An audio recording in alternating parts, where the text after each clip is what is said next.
Welcome to Warmachine's Political Theater, a multiplayer arena requiring a blend of brains and brawn in order to secure victory.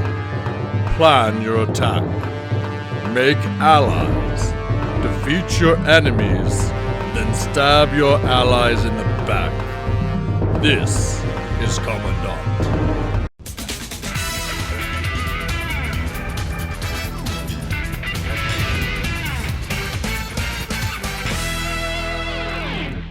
Hello and welcome back to the worst Warmachine channel on the internet. I'm Malorian, and it's time for another Warmachine Weekly, although this is going to be a bonus one. So normally, over on Patreon, my Patreons go and vote on what topics I have to talk about. However, this is something that's so near and dear to my heart. I'm doing this above and beyond the normal things that I would normally have to do with my weekly content. And what we're going to be talking about is Kommandant. Now, Kommandant, at its core, is a 4-player format for Warmachine. Now, as soon as I say that, and it's not just a basic 1 versus 1, like, 75-point game, I'm sure there's already people like, nope, done, I'm out of here, I don't care about this at all. Please, if I haven't lost you already, listen to this, because as I said, it's something near and dear to my heart, and it's something I tried selling the community on before, and it didn't pan out, but even though it's cliche to say, I feel like the community wasn't ready for it then, and I feel now they're primed and ready for this to really be successful. So the reason why I think that is that, again, back when I proposed this, 75-point 1 versus 1 is the norm. However, since then, the people on line of sight there have really pushed out Brawl Machine. It's been really embraced, and it's been doing fantastic things for the community. Whereas before, like, okay, it has to be 75 points. You can take whatever you want. No, 25 points. There's huge bases, different like epic lists, stuff like that. And we've seen that this type of game is perfect for bringing in newer players. And that's the biggest thing that our community needs. We have this very strong veteran player base, but we're really struggling to bring in new players. So Brawl Machine is, I feel, a very strong way that we can bring in some of these new players, but I feel Kommandant, which we're about to get into, is going to be the next one. Now, as I get into Kommandant and what it is, let me explain first of all the situation that led to it being created. So think back, way back, like a decade pretty much.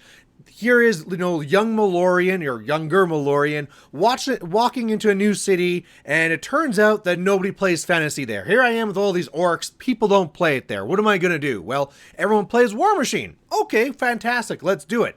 The problem was, though, is that the store at the time was relatively small, not many tables. There's a lot of different games that people are playing. Plus, there's things set up on them because it's a store. They're trying to sell things. So what happens when you have 4 players walk in and only 1 table? Do 2 people play and the other 2 have to watch and hope that there'll be time for another game after? Well, we kind of just pitched the idea, why don't we all play? And I mean, there's ways of doing that of like 2 versus 2, and that's cool, but it's also fun sometimes to be fighting for yourself. So what if it was a 4-player game, but everyone against themselves? And we tried it once. It was a blast and we loved it. We played it again and again, and even got to the point that when the store expanded and got more tables, we were still playing this multiplayer format because we loved it so much. Now, once I left that city, I didn't find that being played anywhere else, but that's what we're doing right now. I'm going to try and get the community going on this for the trial rules in December, and that's what we're going to be covering right now is the trial rules. And then in 2022, I'm going to really try and push this, and I'm going to see what's going to happen with it. So let's now move on to the next section, which is, okay, Malorian, stop with all the fluff and the talking. What is Kommandant and how does it actually work? All right, for starters, you're going to be having 4 players come in, each with a 25-point list. There's no bans. There's nothing like you can't take Butcher 3, you can't take a Colossal. Literally 25 points, 1 list, take whatever you want, let's go. Now, when it comes to the table's going to start empty. No terrain on it. There's going to be the 12-inch circle right in the center. Every single one of the quadrants, and basically every single player is going to have a quadrant, is going to have a flag that's 16 in from either side. That's going to be kind of like their home flag. Now, once that's done, the players are going to roll off, figure out who's going to go first. They're going to pick whatever quadrant. It doesn't matter because there's nothing there right now. And then based on the rolls, the other players go around clockwise. Great, now all the players have a quadrant. The next thing that needs to happen though is that we need to have some terrain on this table. So the way that's going to work then is that starting again with that first player, they get to put a piece of terrain anywhere in their quadrant as long as it's not in that center circle, as well as long as it's not bigger than 6 or 8 inches, something reasonable, right? Like, oh, my entire quadrant's a trench. No, we're not doing anything like that. But this really helps you then to say like, oh, is there guns over there? Okay, let's go and put a forest here to block line of sight. Or, oh, I'm gonna have trouble over here. They're gonna be charging in. Let's set up a wall. So first of all, each player is going to put one piece of terrain somewhere in their quadrant. Then you're going to do that again. So you're going to be having 8 pieces of terrain, 2 in each quadrant. Everyone's customized it to their own little version that they've created for their own little, quadrant there. And now we're ready to actually play. But before we do that, how far can we actually put things in? How many points do you need to do? Like, how are we winning this game now that's been set up? Well, this game's going to go till somebody has 3 points, not 3 more than everybody else. When somebody has 3 points, they win. Now, how do you get those points? Well, you can get a point by scoring the center circle. So that's one. If you have any model, I don't care if it's a solo, a unit model, the caster, whatever, if you have a model inside of the circle in the center and there's nobody else contesting it, boom, you get a point. For the flags, you can't score your own flag. That's kind of like home base, but you can score the other flags in the same type of way. Get a model base to base with it, and if there's nothing contesting it within 4, bam, you get that point. So, okay, 3 points, starting to sound like I can get points pretty quickly, but here's where it's going to be getting a little bit complicated. You can't go and score points until the second turn. Now, normally, if this is something like a 1 versus 1 game, it'd be not till the second player's second turn that you really score, but on this one here, right away from the very beginning, boom, you're going to be scoring on turn 2. So that first player can go and run into the zone and be like, bam, I get a point. That's great, but now the second player is going to try and kill you, and they're going to try and score their own, on and on and on, as people are trying to push and get themselves in there. Now, you might be thinking, like, there's some danger here. What happens if we just get, like, shot off at the beginning of the board?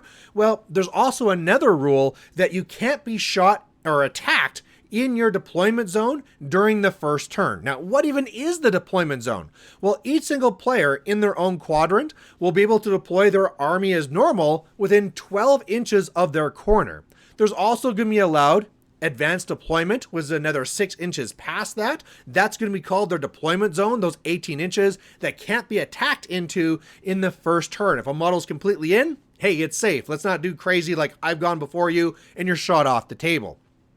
Okay, that's all well and good. Well, what about like ambushing? Is ambushing allowed? You bet it is, but they have to come in from the board edges of your quadrant. So they're not coming in from behind somebody else or anything crazy like that. They're coming in from your quadrant. And even though you have a little bit extra room there, because each quadrant's going to be 24 inches and you're going up to 18, you at least have some flexibility of whatever flank you need some help on. You get to go put those models on there and off they go. Now, you might be thinking to yourself, man, Malorian, this game's just going to get very defensive. Everybody's just going to have their own little phalanx and like just put into the zone whatever they have to, but the casters are going to be staying back. I don't know if this is going to be working out for you.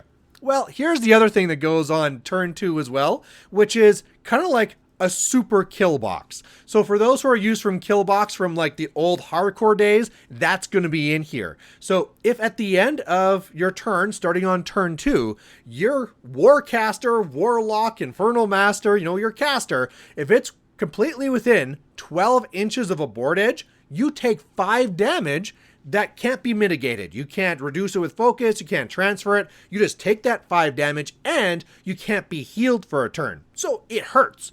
The other thing too is that if you end your turn, again starting on turn 2, with no models inside of the circle zone, you also take another 5 points. Same sort of things. They can't be mitigated, you can't be healed next turn. It's bad. And so the whole thing that that's doing is saying like, look, you have to do something. You can't be the slow player that stays back and just pew, pew, pew, pew, pew, and hope to score later. No, if you don't have something that you're dedicating into that zone, that's gonna hurt. And so it's not going to hurt you if somebody kills your stuff, right? If you run a model into there and then they kill your one model in that circle zone, that's okay because on your turn, you can run something else into there. So that's really the rules. People are playing 7 turns. If nobody's won by then whoever has the most control points wins. And then if it's still tied, it's 7 turns and, there's 2 people with 2 points.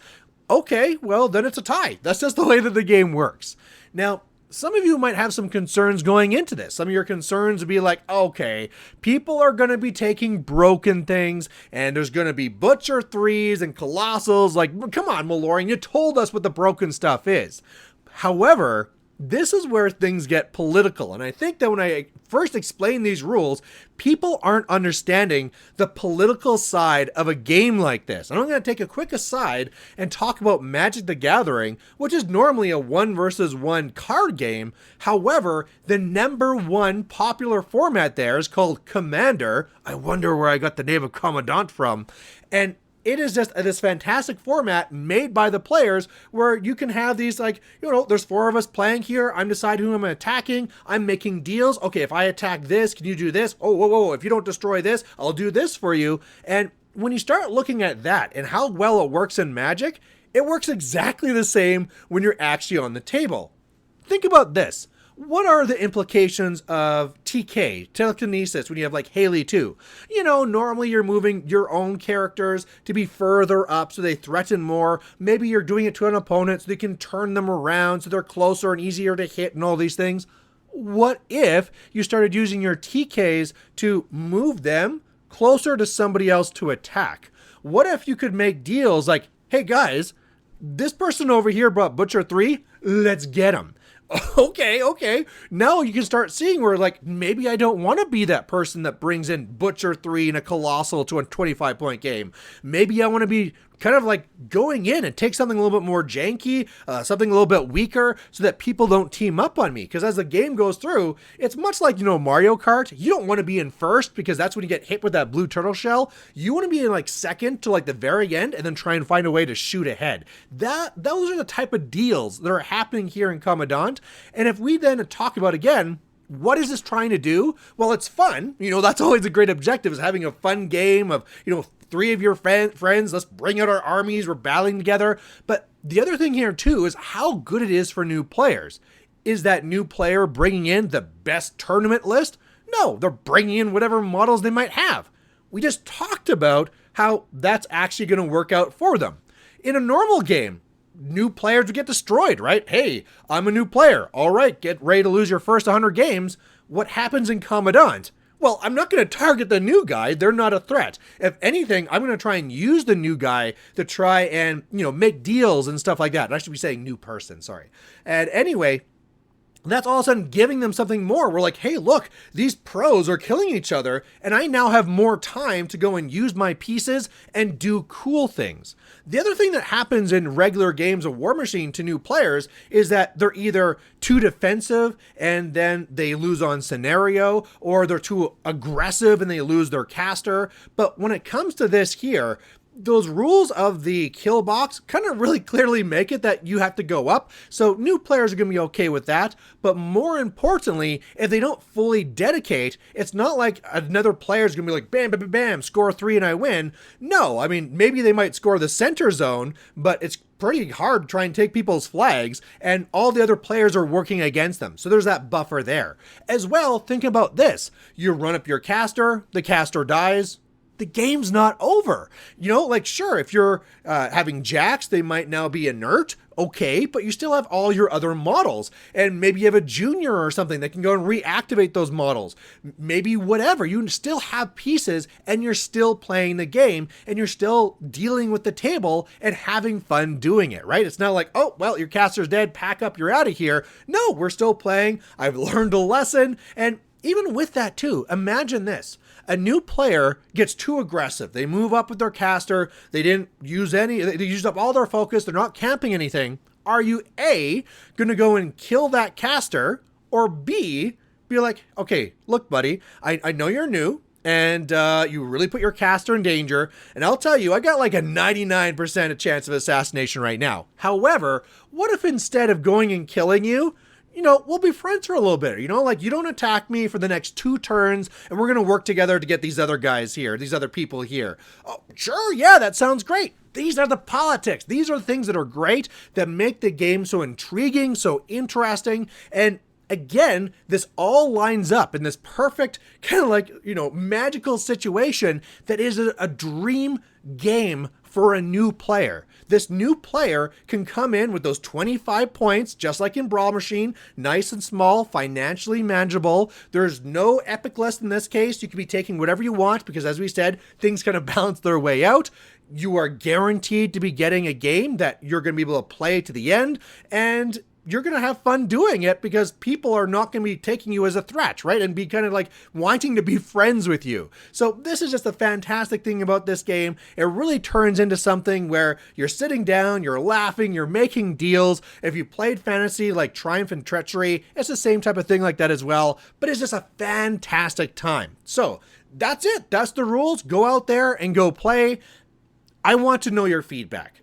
Now, you might just watch this video and be like, Malorian, this is garbage. Sure, whatever. I mean, I'd rather you tried it, but that's what I really need. If you look at this and are not going to just tell me like, Malorian, it's garbage, but oh, don't you think that maybe this rule would help? Or maybe you should be doing this. That's the feedback I need. That's going to help me.